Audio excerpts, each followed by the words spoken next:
3절까지 말씀, 고린도전서 1장 1절에서 3절까지 말씀, 제가 말씀을 봉독하겠습니다.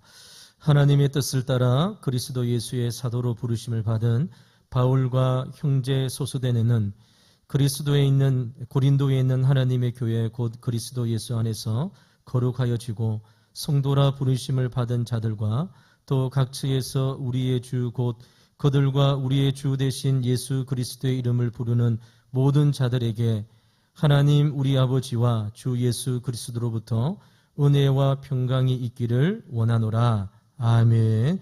오늘은 우리 올로 목사님께서 말씀을 전해주시는데요, 제가 뒤에서 안내에 서다가 저는 한 번도 들어보지 못했는데 우리 올로 목사님에게 영원한 새 신랑 같다 우리 이제 목사님 누가 권사님께서 해주시던데요, 우리 영원한 새 신랑 우리 유재성 올로 목사님 나오셔서 교회, 내가 다니는 교회 어때? 라는 제목으로 하나님 말씀 증거해 주시겠습니다.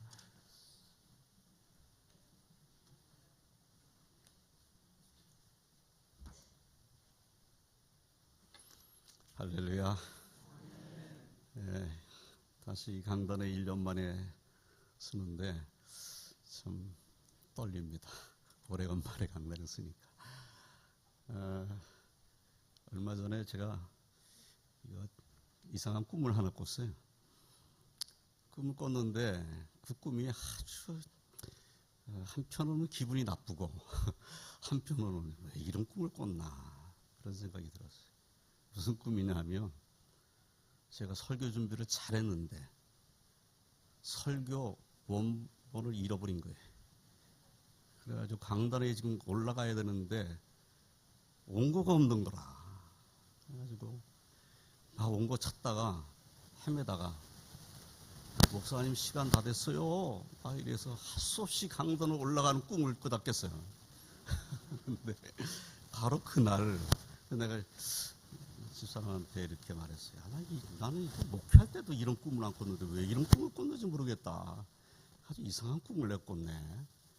그런데 그날 장 목사님이 저한테 전화를 해가지고 오늘 설교를 좀 해주세요 그러시는 거예요. 그래서 내가 설교 그 원문을 절대로 잃어버리지는 안 되겠다 그런 생각을 했어요. 오늘 또 강단에서 여러분들을 배우니까 너무 감사하고 그리고 기쁩니다. 잠깐 기도하겠습니다. 하나님 감사합니다. 오늘 말씀을 전하는 종이나 말씀을 듣는 모든 주의 백성들이 하나님의 은혜를 깨닫게 하시고 주의 몸된 교회를 사랑하는 마음이 더 커질 수 있도록 축복하여 주시옵소서. 예수님의 이름으로 기도드리옵나이다. 아멘. 친구들을 만나면 친구들이 저에게 묻습니다. 유형 교회는 어때? 이렇게 저에게 묻습니다. 그러니까 이 무슨 말이냐면 올로 목사님이 됐는데 지금 교회는 어때? 오신 목사님과 성도들의 관계는 어때? 이렇게 묻는 물음인 거죠. 나는 웃으면서 말합니다. 너무 좋아. 아주 평안해. 내 마음이 이렇게 편할 수가 없어. 그러면 친구들은 저를 부러운 눈으로 바라봅니다. 사실이 그렇고, 그래서 이런 말을 할 수 있다는 것이 얼마나 행복한가 하는 생각이 듭니다. 사랑하는 성도 여러분, 누군가가 여러분들에게 이렇게 묻는다면 뭐라고 대답하실 준비가 되어 있습니까? 내가 다니는 교회는 어때? 지금 네가 다니고 있는 교회는 어떠니? 이렇게 물으면 어떤 대답을 할 준비가 되어 있으십니까? 요새 그냥 교회에 대한 여러 가지 비난의 소리들이 난무합니다. 그러니까 세상 사람들도 교회가 무슨 문제가 있나 이렇게 생각을 해요. 그러니까 네가 다니는 교회는 어때? 라고 묻는 것은 니네 교회는 문제 없어? 이런 물음이 되는 거죠. 그러면 물음을 받을 때 왜 이런 질문을 하나? 라는 생각을 하면서 여러분들은 우리 교회는 이래 라고 말할 준비가 되어 있습니까? 한번 제가 물어보겠습니다. 여러분 왕도교회는 어때요? 좋습니까? 네, 좋습니다. 아주 좋습니다. 뭐가 그렇게 좋으세요? 뭐가? 그럼 뭐가 좋으냐 물어보면 뭐 대답할 준비는 되셨어요? 오, 예, 예, 예. 네, 네. 우리 목사님, 사모님, 또 우리 모든 장로님들, 권사님들. 이런 분들이 너무 좋아. 이게 맞는 거죠. 교회를 말할 때 정말 교회가 평안하고 그래서 그 안에 있는 우리가 행복하면 그것이 정말 좋은 교회 아니겠어요? 우리 왕덕교회가 지금 66주년을 맞이했는데 앞으로 더욱더 부흥해 가면서 행복함이 가득한 교회가 되시길 주님의 이름으로 축원드립니다. 본문 말씀을 보면은 매 절마다 그리스도 예수를 말씀하고 있음을 볼 수가 있습니다. 교회는 그리스도 예수의 교회입니다. 주의 종들은 그리스도 예수의 부르심을 받아 섬기는 그러한 분들입니다. 성도들 또한 그리스도 예수의 부르심을 받은 사람들입니다. 그리스도 예수의 이름을 부르는 이들입니다. 그리스도 예수 안에서 죄사함 은혜를 받아 거룩하여진 이들이 성도들이고 그리고 바로 우리들입니다. 그리고 교회는 하나님의 택하심을 받고 예수 그리스도를 믿음으로 말미암아 예수 그리스도의 핏값으로 죄사함을 받고 구원을 받은 사람들의 모임입니다. 그러니까 교회가 뭐냐라고 물으면 우리들이 교회야 이렇게 말을 해야 되는 거죠. 예수 믿는 우리들이 교회야. 내가 교회야. 이렇게 되는 거죠. 그래서 교회는 단순히 건물이 아닙니다. 우리가 잘 알듯이 건물은 예배를 드리는 장소입니다. 예배에 단 건물이 중요하지 않다는 말이 아니라 이와 같은 예배당이 있기 때문에 우리는 언제나 모일 수 있죠. 기도와 찬송할 수 있고 예배 드릴 수 있고 또 말씀 들을 수 있고 말씀을 배울 수 있고 그리고 하나님의 말씀을 배워서 전도할 수 있습니다. 또 전도해서 전도받은 사람들을 주님 앞으로 인도해서 함께 예배 드릴 수 있는 것이 바로 이 예배당입니다. 그래서 하나님의 은혜 가운데서 우리가 하나님을 섬길 수 있는 이 장소는 그래서 거룩한 곳이다. 우리가 그렇게 생각하는 거죠. 그래서 성전이다 이렇게 부르는 겁니다. 그러나 사실은 이 건물이 성전이 아니라 우리 자신들이 성전인 거죠. 우리가 성전입니다. 우리가 모두 이렇게 알고 있듯이 하나님께서 우리 주님께서 보시는 것은 예배당 건물이 얼마나 화려하냐, 얼마나 잘 지었느냐, 이 예배당 건물에 얼마나 많은 사람들이 모이느냐 이것이 아니라 바로 예수 그리스도를 믿고 있는 우리들 한 사람 한 사람을 우리 주님께서 보고 계시다.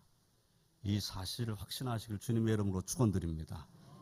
예배당 건물을 보시는 것이 아니라 그 건물 안에서 예배드리는 우리가 진실로 하나님을 잘 섬기고 있는가, 정말 그 주님의 말씀을 의지하는가, 주님만 바라보고 있는가, 이것이 더 중요한 것이. 예배당 건물은 화려해졌는데 그 안에서 섬긴다고 하는 사람들이 말씀에 순종하지 않는 모습이라 한다면 그것은 아름다운 교회의 모습은 아니죠. 왜 세상이 교회가 왜 그래? 교회는 왜 그래? 네가 다니는 교회는 어때? 이렇게 묻게 되는 이유가 무엇이겠어요?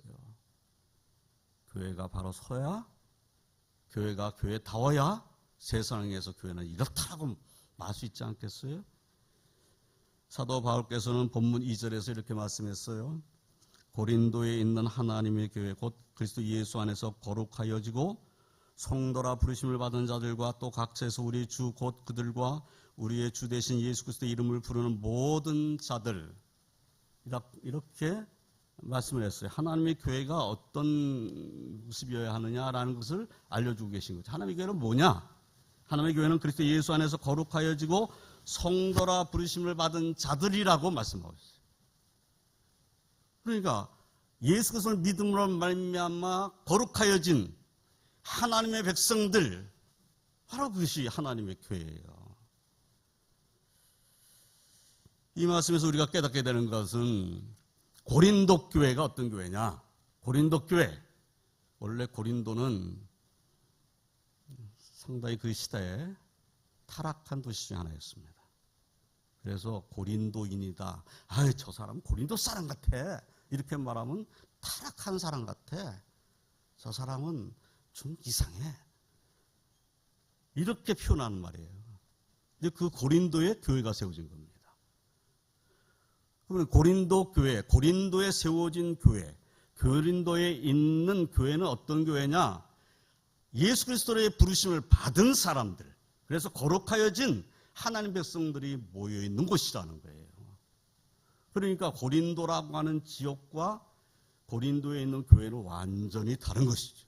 왜냐하면 고린도에서 그 고린도에 있는 그 타락한 도시에서 예수님의 부르심을 받아서 그 바깥으로 나와 하나님 백성의 삶을 살고 있는 사람들이니까 고린도에 있는 다른 사람들과는 구별되어 있는 거죠. 정말 거룩한 하나님 백성들의 모습이어야 합니다. 이 말씀대로 하면 고린도 교회는 아무 문제가 없어야 됩니다. 그렇죠? 예수의 부르심을 받았어요. 거룩하여졌어요. 그런 사람들이 모여있는 교회가 고린도에 있는 교회예요. 그러면 이런 사람들에게는 아무 문제가 없어야 되지 않겠어요? 거룩해진 백성들이 모였는데 거기에 아무 문제가 없어야지. 그런데 문제가 가장 많았던 교회 중에 하나가 고린도 교회입니다. 정말 말도 안 되는 일들이 교회 안에서 일어났어요. 사랑하는 성도 여러분, 오늘은 고린도 교회에 대한 말씀을 나누려고 하는 겁니다. 오늘 1장 1절로 3절까지 말씀을 읽었지만 올해는 고린도전서 전체를 한번 훑어보려고 생각하고 있습니다. 고린도 교회에 보낸 이 편지를 읽어보면 4절부터 9절까지 말씀은 칭찬과 격려입니다.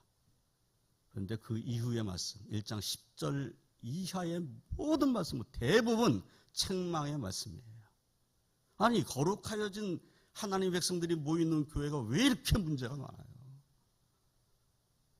그런데 고린도께서 일어난 이런 모든 일들이 현대교회에서도 얼마든지 일어날 수 있느라는 겁니다. 당시에 정말 핍박받으면서도 예수 믿는 사람들이잖아요. 그런 사람들이 지켜낸 교회잖아요. 그런데 왜 그런 교회에 문제가 생겨요? 고난받으면서도 예수 믿고 있는데, 고난받는 사람들이 모여서 예배드리고 그 고난받고 있는 사람들이 정말 죽음을 각오하고 예수 믿던 시대에 그 사람들이 왜 문제가 있을까요? 거기 안에 왜 그럴까요? 사람들이 똑같지가 않기 때문입니다. 다 예수 믿어요. 다 예수 믿고 제사 받았다고 하는 백성들이 모여요. 그런데 차이가 있어요. 무슨 차이가 있는가? 성숙했는가? 그렇지 아니한가 합니다. 성숙한 그리스도인인가? 그렇지 못한 그리스도인인가? 나는 신앙생활을 나는 평생 해왔어. 나는 모태신앙이야. 지금까지 난 교회를 떠난 적이 없어. 그렇다고 해서 주님이 인정할 만한 성숙한 그리스도인이냐? 그렇지 않을 수도 있다는 겁니다. 어떤 사람은 나는 예수 믿은 지 얼마 되지 않았어. 얼마 되지 않았기 때문에 그 사람은 성숙되지 못한 그리스도인일까요? 아닙니다. 신앙생활 얼마 하지 않았는데도 성숙한 그리스도인들이 있어요. 사랑하는 성도 여러분, 우리 왕도교회는 우리 모두가 다 성숙한 그리스도인이 되시기를 주님의 이름으로 축원드립니다. 그래서 성숙한 그리스도인들이 아직 성숙하지 못한 그리스도인들을 품에 안고 함께 하나님을 섬기는 기쁨이 있는 그런 교회가 되시기를 주님의 이름으로 축원드립니다. 자, 고린도교회 어떤 일들이 있었나요? 그 일들을 생각하면서 우리 교회는 이래서는 안 된다는 것을 깨달아야 됩니다. 첫째로, 교회에는 파벌과 분쟁이 없어야 합니다. 10절부터 13절까지 말씀을 보면은 이 사실이 언급되어 있어요. 사실 교회 생활에서 교회를 갔는데 네 편 내 편이 나눠져 있고 나는 누가 좋아 이러면서 편을 나누고 나는 그 모임 속에 못 들어가고 이러면 기분이 좋을까요? 나쁠까요? 기분이 나쁠 겁니다. 여기는 네가 들어오는 데가 아니야. 아니 교회 안에 내가 들어가지 못할 곳이 어디 있어요? 다 들어갈 수 있어야 되는데 너는 여기 못 들어와. 여기 안 돼. 네 모이면 넌 안 돼. 이래버리면 어떻게 되죠? 그러면 상처받겠죠. 이런 일들이 교회 안에서 일어나서는 안 된다는 겁니다. 파벌과 분쟁이 있으면 신앙생활이 행복하지 않습니다. 나눠져 있으면 행복하지 않습니다.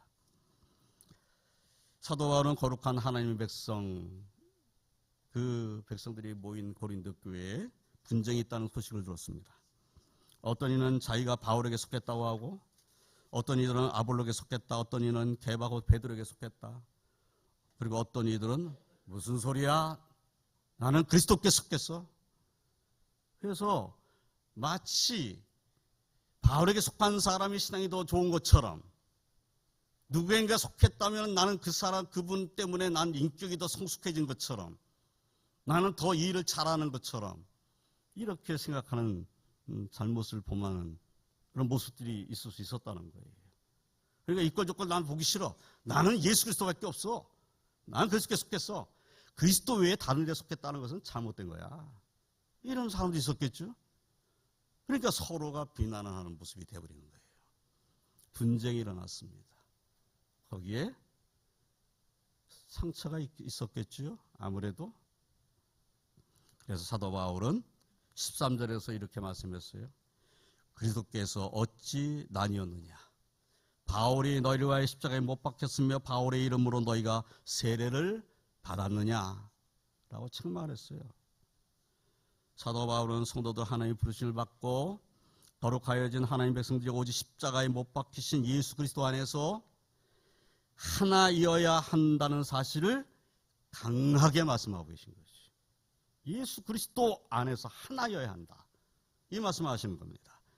2장 2절 말씀을 보면 이렇게 말씀이 되어 있어요. 내가 너희 중에서 예수 그리스도와 그가 십자가에 못 박히신 것 외에는 아무것도 알지 아니하기로 작정하였음이로다. 무슨 말씀입니까? 나는 고린도 교회 안에서 뭘 보기를 원하냐? 너희들이 오직 예수 그리스도, 그분만을 믿는 모습, 그분이 십자가에 못 박히신 것을 믿는 믿음의 모습을 보기를 원한다. 난 누구에게 속했다가 아니라 나는 오직 예수 그리스도만을 믿는 믿음 안에 거하고 있는 너희들을 보기를 원한다. 이 말씀하고 있는 것이죠. 그러므로 교회 안에는 어떠한 일에도 내 편과 네 편을 나눈 일은 있어서는 안 됩니다. 모두가 같은 말을 하고 우리 가운데 분쟁이 없이 같은 마음과 같은 온전히 합한 그런 모습이어야 합니다. 그러한 모습이 돼도 우리 모두가 노력하고 힘써야 합니다. 특히 성숙한 그리스도인들이, 내가 그래도 내가 믿음 생활을 오래 했다고 생각하는 분들이 더욱더 이 일에 힘쓰고 노력해야 합니다. 이것은 우리의 몫이에요. 구원하셔서 하나님의 교회에 들어가게 하신 것은 하나님의 은혜와 축복입니다. 그러면 교회 안에 들어온 우리가 서로가 격려하고 힘쓰고 노력하고 하나가 되고자 하는 것은 우리의 노력이어야 된다. 우리가 힘써야 될 일인 거죠. 누가 해주는 일 아니에요. 왕덕교회 바깥에 있는 사람들이 우리 위해서 노력해 주겠습니까? 아니죠. 우리가 노력해야 되는 거죠. 우리가 힘써야 됩니다. 나로 인해서 누가 상처받지 않도록 노력해야 되는 거죠. 내가 하는 말 때문에 누군가가 상처를 받는 일이 일어나서는 안 됩니다. 마치 내가 무슨 말을 잘못해가지고 파벌을 일으키는 것 같은 말을 해서는 안 됩니다. 오늘날은 사실은 교회 안에서 세상 정치적인 문제로 시끄러워진 교회가 많아졌습니다. 너 1번 찍었지? 너 2번 찍었지?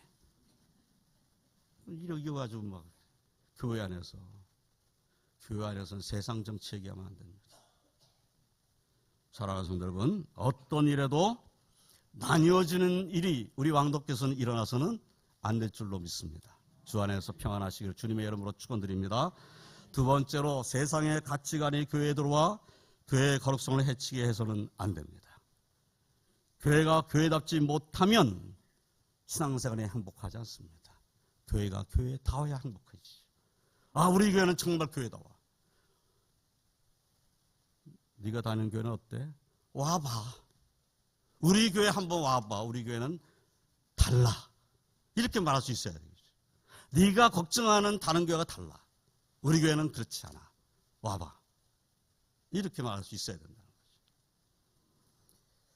5장의 말씀을 보면 고린도 교회 안에서 아주 심각한 일이 났습니다. 누가 그 아버지의 아내를 취했다고 하는 일이에요. 음행사건이 일어났습니다. 그런데 이 음행사건은 아버지의 여인을 취한 거예요. 세상에서도 일어날 수 없는 일이 고린도 교회에서 일어난 겁니다. 타락한 도시에 세워진 교회라고 말씀했죠. 그 타락한 도시의 가치관이 교회 안으로 들어와 버린 거지. 그럼 어떻게 해야 되죠, 교회는? 막아야죠. 교회 거룩성이 지금 해치워지고 있잖아요. 그런데 아무도 이 일을 통한히 여기지를 않았다는 거예요. 이런 일이 교회 안에 일어났는데 아무도 그 일을 통한히 여기지 않았다. 사도 바울의 책망입니다. 아무도 통한히 여기지 않는 이 일이 도대체 있을 수 있는 일이냐. 그런 자는 교회에서 내쫓아버려라. 이렇게 말씀하는 거예요. 아니, 교회에서 내쫓아버리다니. 사랑이 많은데? 사랑이 많은 교회가 왜 교회에서 성도를 내쫓아야 돼요? 교회의 거룩성을 지키기 위해서. 교회는 거룩해져야 돼요. 거룩한 하나님의 성도들이 모이는 것이 교회여야 되잖아요. 그런데 그 거룩성을 해치는 일이 교회 안으로 들어오고 있어요. 그런데도 가만히 있는 거예요. 처음에는 조금 들어와요. 이 정도는 괜찮아. 이 정도는 괜찮아. 그런데 그것이 점점 커지게 되면 교회는 무너지게 돼 있어요. 이 사실을 잊지 마시길 바랍니다. 사도 바울께서 5장 11절에 이렇게 말씀했어요. 이제 내가 너에게 쓴 것은 만일 어떤 형제라 일컫는 자가 음행하거나 탐욕을 부리거나 우상 숭배를 하거나 모욕하거나 술 취하거나 속여 빼앗거든 사귀지도 말고 그런 자와는 함께 먹지도 말라 함이라. 형제라고 하는 자가, 예수를 믿는 형제라고 하는 자가 이런 짓을 하거든 그런 자와는 함께 있지 말아라. 그런 자와 함께 먹지도 말아라. 이렇게 말씀하는 거예요. 그리고 13절, 5장 13절 말씀을 이렇게 말씀했어요. 이 악한 사람은 너희 중에서 내쫓으라. 무서운 말씀인 거죠. 출교시켜버려라. 그런 자가 교회에 있지 않도록 하라. 무서운 말씀인 거예요.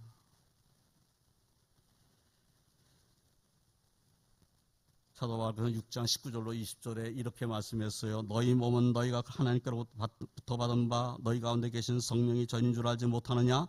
너희는 너희 자신의 것이 아니라 값으로 산 것이 되었으니 그런즉 너희 몸으로 하나님께 영광을 돌리라. 우리 몸으로 하나님께 영광을 돌리는 이런 삶의 모습이어야 되는데 오직 쾌락을 위해서 몸을 사용한다면 올바르지 못하다고 하는 것을 경계하시는 거지. 6장 말씀을 보면은 또 이런 일이 일어났어요. 고린도 교회 형제 간에 다툼이 일어났습니다. 그런데 그 형제 간의 다툼을 가지고 세상 법정으로 왔어요. 한 교회 안에 성도들이 다툼이 일어났는데 이 다툼을 교회가 해결하지 못해가지고 이 해결하지 못한 문제를 가지고 세상 법정으로 간 거예요. 아니, 뭐 그럴 수 있는 거죠. 뭐 법적으로 해결하지 해야지 어떻게 해요. 예, 그런 생각이 고린도 교회에 있었다는 거예요. 이런 생각이 교회 안으로 들어오면 안 되는 겁니다. 형제 간의 다툼인데 세상 법정 가서 해결하겠다. 교회 안에 문제가 생겼는데 세상 법정으로 가는 교회들이 오늘날 많아졌어요. 이게 심각한 문제입니다. 교회 안에 문제가 생겼으면 교회 안에서 해결해야 돼. 기도하면서 정말 하나님 은혜를 사모하면서 서로 회개하면서 문제를 해결할 생각을 해야 되는데 안 돼. 이거는 안 돼. 세상 법정으로 가. 세상의 판단을 받아보겠다고 세상 법정으로 가는 교회가 한두 교회가 아닙니다. 이것이 정상적인 교회입니까? 사도 바울이 그 일을 지적하는 거예요. 이것이 고린도 교회에서 일어났다니까요. 이런 일들이. 교회는 사랑을 세상에 선포하고 사랑을 드러내야 할 것이 교회의 사명인데 이런 교회가 사랑을 드러내지 못하고 오히려 부끄러운 일을 드러내는 겁니다. 우리 안에도 세상적인 다툼이 있어.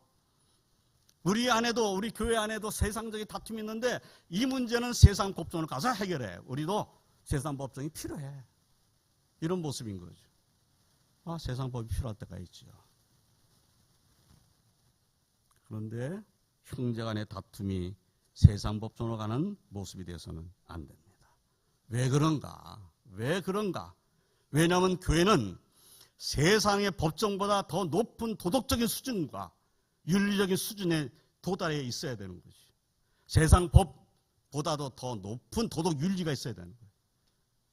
그러니까 이 높은 도덕 윤리를 갖고 있는 교회가 형제 간의 다툼이 났을 때 불러서 책망하고 함께 기도하게 하고 함께 회개하게 하고 그래서 평안을 함께 나눌 수 있도록 하는 것이 교회의 모습이 되는데 이 문제를 해결을 못해서 이 형제가 세상 법정으로 가버렸다는 거예요. 그러면 교회의 성도의 가치관의 문제가 흔들린 거예요. 세상의 가치관으로 평가받겠다는 것이. 이것은 교회의 모습이 되어서는 안 된다는 겁니다. 사랑하는 성도 여러분, 어떤 일에도 세상 법정으로 가는 일을 해서는 안 됩니다. 그 일은 교회를 부끄럽게 만드는 일이 되는 거예요. 왜 세상이 교회를 비난합니까? 세상 법정으로 가는 교회들이 많아졌기 때문이에요. 그 문제를 해결하지 못해서. 8장 말씀을 보면은 우상에게 바쳐진 재물을 먹는 이들이 있었다라는 내용이 기록되어 있어요. 우상의 재물을 먹는 이들은 이렇게 말할 수 있어요. 하나님 한 분이시잖아. 우상은 아무것도 아니잖아. 하나님 믿는 내가 우상에게 바쳐진 재물 끝까지 좀 먹는다고 해서 뭐 큰일 나겠어? 네. 한편으로 맞는 거예요. 하나님 믿는 내가 하나님 최고의 신, 이 세상에 다른 신 없고 오직 한 분밖에 없는 그분이 나와 함께 하시는데 뭐가 두렵겠어요? 뭐 우상한테 바쳤던 재물, 우상은 아무것도 아니니까 거기 바쳐진 재물이라도 내가 먹는다고 해서 뭐 큰일 나지는 않겠지요. 그런데 이 사람은 하나는 알고 둘은 모르는 행동을 한 겁니다. 지식적으로는 맞아요. 지식적으로 맞는 거죠. 우상 재물까지 뭐 먹는다고 내가 뭐 큰일 나겠어? 이것은 지식적으로 맞는 얘기예요. 그런데 지식은 사람을 교만하게 합니다. 교만해지니까 막 먹어버리는 거예요. 나는 괜찮아. 그런데 그것을 먹는 것을 아직 믿음이 성숙하지 못한 성도가 보았을 때 시험에 든다는 거예요. 사랑은 덕을 세우는 거예요. 내가 지식이 있다고 해서 지식으로 행동하는 것이 아니라 그 지식을 사랑을 더해서 행동해야 된다는 거지. 난 얼마든지 먹을 수 있어. 그러나 다른 사람들 생각하면 내가 먹어서는 안 되지. 이것이 맞는 거지. 어떤 사람들은 그런 말을 하더라고요. 뭐 술 먹지 말라는 거 어디 성경이 있어? 술 절대 먹지 말라 뭐 이런 성경구절이 있어? 술 취하지 말라는 성경구절 있잖아요. 한 잔에도 먹으면 취하잖아. 술 취하지 말라는 걸 먹지 말라는 말씀이지. 절대로 먹지 말라는 말씀 없으니까 먹어도 돼. 나는 괜찮아. 난 믿음이 아주 충만하니까 먹어. 그것을 보는 사람은 어떨까요? 그것을 보는 사람은 어떤 생각을 할까요? 믿음이 연약한 성도는 술 막 먹어도 되는구나. 이렇게 깨닫게 되는 거죠. 이런 행동을 해서는 안 된다는 겁니다. 우리 예수님도 포도주 만드셨는데 뭐 물로 포도주 만들어가지고 막 그 결혼잔치에 막 주셨잖아. 그럼 먹어도 돼. 뭐 먹는 사람은 대단한 그리스도인이고 먹지 못하는 사람은 아주 믿음이 연약한 성도처럼 이렇게 생각하면 안 돼요. 지식은 사람을 교만하게 만듭니다. 사랑은 덕을 세웁니다. 사도 바울께서 이렇게 말씀하셨어요. 8장 8절로 9절 말씀에 보면 음식을 우리를 하나님 앞에 내세우지 못하나니 우리가 먹지 않는다고 해서 더 못 사는 것도 아니고 먹는다고 해서 더 잘 사는 것도 아니니라. 그런즉 너희의 자유가 믿음이 약한 자들에게 걸려 넘어지게 하는 것이 되지 않도록 조심하라 라고 말씀하셨어요. 10장 19절로 21절에는 이렇게 말씀하셨어요. 그래서 내가 무엇을 말하느냐? 우상의 재물은 무엇이며 우상은 무엇이냐? 무릇 이방인이 제사하는 것은 귀신에게 하는 것이요 하나님께 제사하는 것이 아니니 나는 너희가 귀신과 교제하는 자가 되기를 원하지 아니하노라. 너희가 주의 잔과 귀신의 잔을 겸하여 마시지 못하고 주의 식탁과 귀신의 식탁에 겸하여 참여하지 못하리라. 라고 말씀하셨어요. 그렇습니다. 우상의 재물을 먹는 일은 우상과 연결될 수 있는 그러한 일이다라고 지금 청하시는 것이. 또한 주님의 성찬에 참여하는 사람이 어찌 우상의 재물을 먹겠느냐. 네가 주의 성찬에 참여하잖아. 주님의 성찬에 참여하면서 어떻게 우상의 재물을 먹을 수 있어. 이렇게 청만하시는 거예요. 예, 아까도 말씀드렸지만 이 정도는 괜찮아. 괜찮다니까. 이 정도가 뭐 큰 문제야. 그것이 교회를 무너뜨리는 겁니다. 그런 일이 일어나지 않도록 우리는 경계해야 됩니다.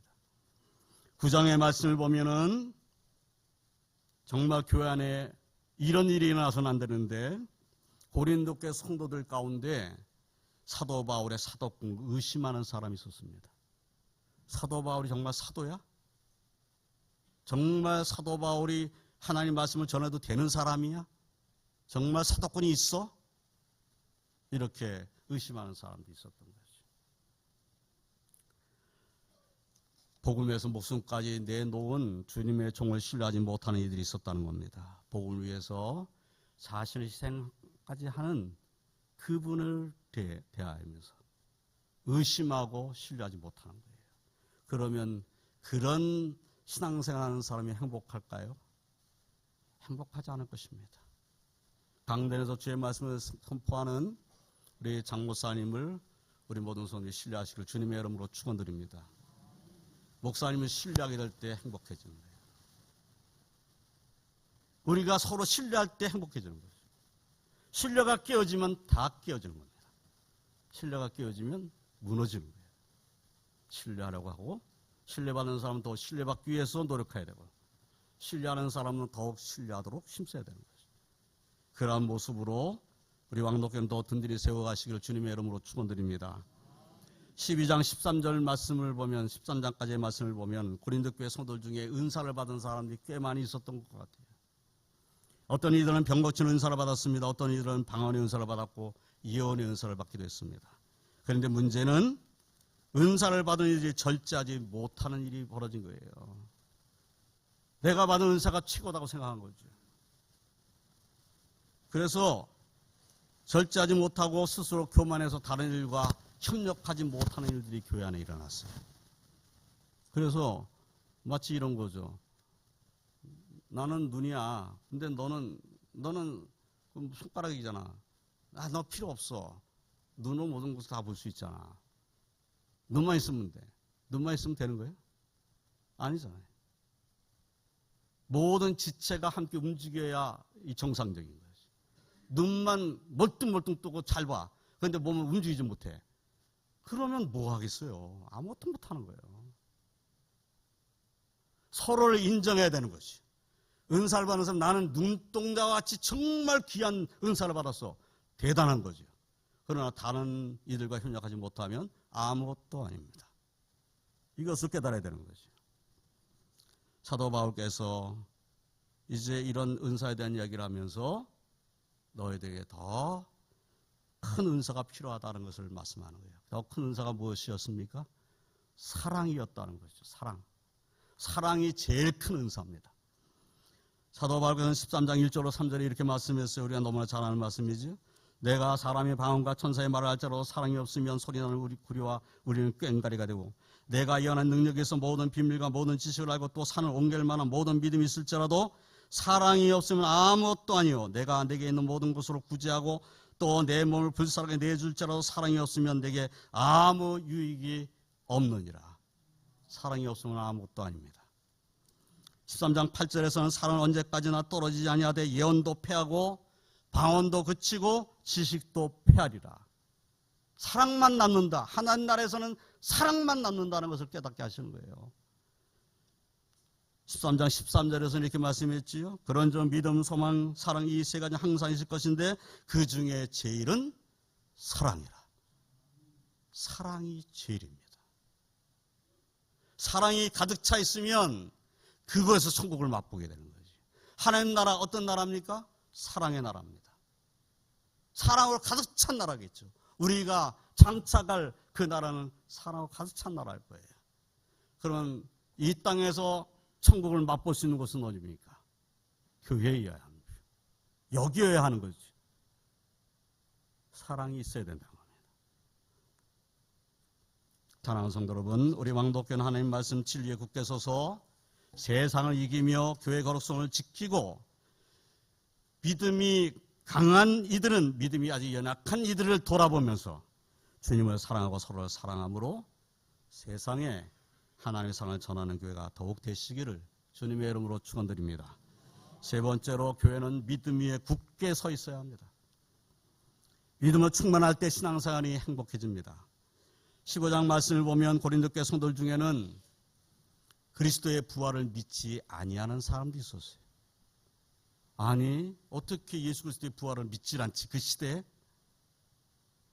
사도 바울께서는 이렇게 증거했습니다. 성경대로 그리스도께서 우리 죄를 위하여 죽으시고 장사 지낸 바 되셨다가 성경대로 사흘 만에 다시 살아나셨다. 그리고 나만 본 것이 아니다. 계보도 받고 12제자도 받고 500여 형제도 받고 나중에 야고보도 받고 만삭되지 못한 나도 받다. 부활하신 예수님을 내가 만났다. 이 얘기를 하는 거예요. 그런데도 믿지 못하는 이들이 있었다는 거예요. 고린도서 15장 13절 15절 말씀을 보면 만일 죽은 자의 부활이 없으면 그리스도 다시 살아나지 못하셨으리라. 그리스도께서 만일 다시 살아나지 못하셨으면 우리가 전파하는 것도 헛될 것이요 또 너희 모임도 헛것이요 또 우리가 하나님의 거짓 증언으로 발견되리니 우리가 하나님이 그리스도를 다시 살리셨다고 증언하였습니다. 만일 죽은 자가 다시 살아나는 일이 없으면 하나님이 그리스도를 다시 살리지 아니하셨으리라. 부활은 반드시 있다는 말씀하는 거죠. 예수 그리스도께서 부활하셨고 그분을 믿는 우리도 부활한다. 이것을 말씀하는 거예요. 그런데 예수님의 부활을 믿지 못하는 이들이 고린도 교회 안에 있었다는 겁니다. 예수님의 부르심을 받고 거룩해진 하나님 백성이라는 사람 가운데 예수님의 부활을 못 믿는 사람도 있었다는 거죠. 우리는 예수님을 믿습니다. 예수님이 우리의 주님이시며 그리스도이시며 살아계신 하나님의 아들이심을 믿습니다. 예수님이 동정년 말행에 나신 것을 믿습니다. 예수님이 우리의 죄를 사하시기 위해서 우리의 죄값을 치르기 위해서 십자가를 지신 것을 믿습니다. 그분이 고난받고 죽으신 것을 믿습니다. 그분이 죽은 자 가운데 사흘 만에 다시 부활하신 것을 믿습니다.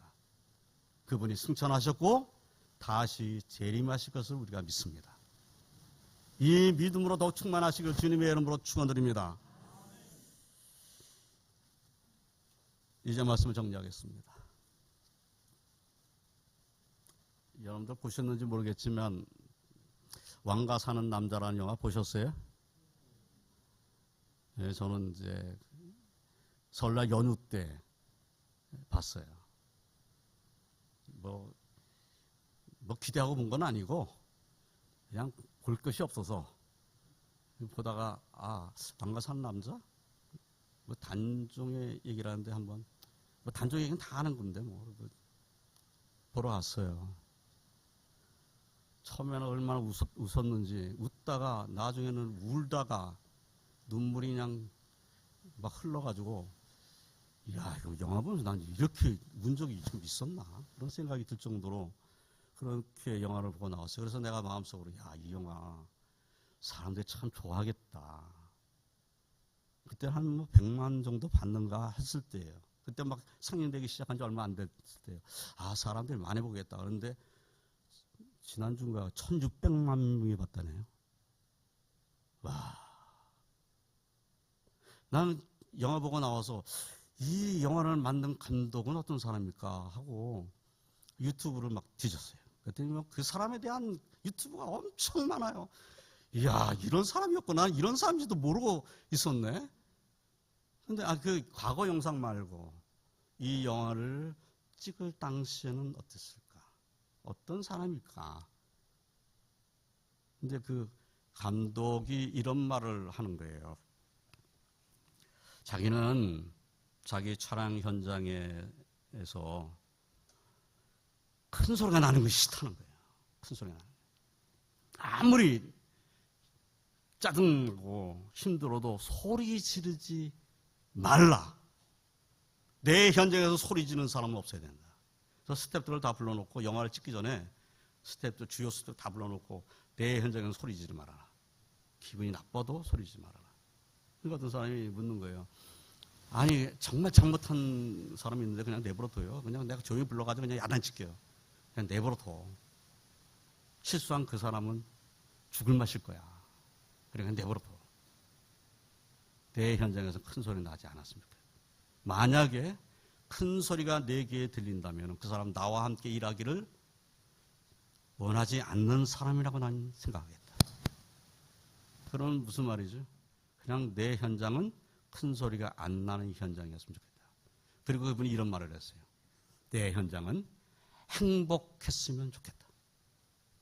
내가 촬영하는 이 영화를 촬영하는 이 현장은 행복했으면 좋겠다. 여기 모인 사람들이 다 행복했으면 좋겠다. 난 그것이 상당히 도전이 됐어요. 저도 목회하는 동안에 그런 말을 우리 부교육자들이 많이 했어요. 하나님 일하면서 내 마음이 행복해야 된다. 하나님 일할 때 행복해야 돼. 하나님 일하면서 행복한 마음을 갖도록 노력해야 돼. 기도하면서 노력하고 찬송하면서 노력하고 행복해야 되는 거죠. 교회생활 행복해야 돼요. 영화를 만드는 현장에서 같이 일했던 분들이 나중에 이제 그 무대 인사를 한 번도 본 적이 없는데 무대 인사를 하는 일들이 계속 있었던 것 같아요. 몇백만이만 보니까 무대 인사 가서 막 인사하고 하는데 배우들이 이렇게 말을 하는 거예요. 촬영 현장이 너무 행복했다. 촬영하는 동안 너무 행복했다. 무슨 말이죠? 돈 벌어서 행복하다가 아니고 촬영하면서 너무 행복했다는 거예요. 배우들도 행복했고 거기에 촬영하는 스태프들도 다 행복했다는 거예요. 열정적으로 열연을 하고 있는 배우들의 모습을 보면서 웃기도 하고 심지어 그 현장에서 울기도 하는 거예요. 너무 행복했다. 큰 소리도 안 나고 그 현장이 너무 행복했다는 거예요. 여러분 어떤 생각이 드세요? 배우들이 행복했고 거기 일하는 사람들이 행복했어요. 그 행복한 가운데 만들어진 영화가 사람들을 행복하게 만드는 거예요. 사랑하는 성도 여러분, 우리가 행복하지 못하면 세상에서 우리 교회는 이래라고 말할 수 없다는 거예요. 우리 왕독교회로 와봐. 우리 왕독교회는 이래. 우리 왕독교회는 이렇게 행복해. 말할 수 있으면 좋겠어요. 어떻게 표현하실 생각이십니까? 너희 교회는 어때? 네가 다니는 교회는 어때? 우리 교회는 믿음, 소망, 사랑으로 가득 차 있는 교회야. 너무너무 행복해. 우리 장로님들, 권사님들, 집사님들 정말 이 교회를 눈물로 지켜온 분들이 아직도 살아계신 교회. 이제 3대 목사님을 모신 교회. 66년 역사 속에 3대 목사님이에요. 60년 우리 교회하고 역사가 비슷한 교회도 12대 목사님을 모셨어요. 12대. 우리 교회 이런 교회야. 이런 교회는 없어요. 우리 왕독교회 같은 교회는 우리나라에 없습니다. 자랑하셔도 돼요. 우리 교회는 이런 교회야. 라고 말할 수 있는 그런 기쁨이 충만하시길 주님의 이름으로 축원드립니다. 이를 위해서 우리는 모두 힘써야 돼요. 힘써야 됩니다. 노력해야 됩니다. 우리 교회도 평안해지도록, 우리 모두가 하나가 되도록, 우리 모두가 격려가 되도록, 우리의 말이 상처가 아니라 상대방에게 힘을 줄 수 있는 말이 되도록, 정말 복음의 은혜가 우리 가운데 뜨거워지도록, 사랑으로 가득 차도록 이것을 우리가 노력해야 됩니다. 그 노력이 더욱 큰 열매를 맺어서 다음 해에는 더 기쁨으로 교회 설립 예배를 드릴 수 있는 우리 왕독교회 되시기를 주님의 이름으로 축원드립니다. 기도하겠습니다. 하나님 감사합니다. 우리 왕독교회를 사랑하시고 지금까지 인도해 주신 것 감사합니다. 눈물의 기도로 이 교회를 세웠던 우리 믿음의 선배들의 모습을 다시 한번 기억합니다. 그들의 눈물의 기도가 오늘날 우리 왕독교회를 이와 같이 이루었고 우리 또한 선배들의 눈물의 기도를 본받아 하나님 앞에 기도하며 섬기며 충성하며 사랑으로 가득하며 그래서 하나님께 영광을 올려드리는 교회, 더 많은 이들에게 하나님의 사랑을 선포하는 교회, 우리 교회는 아름다운 교회, 행복한 교회라고 선포할 수 있는 성도들, 그런 성도로 가득 찰 수 있도록 축복하여 주시옵소서. 예수님의 이름으로 기도드리옵나이다. 아멘.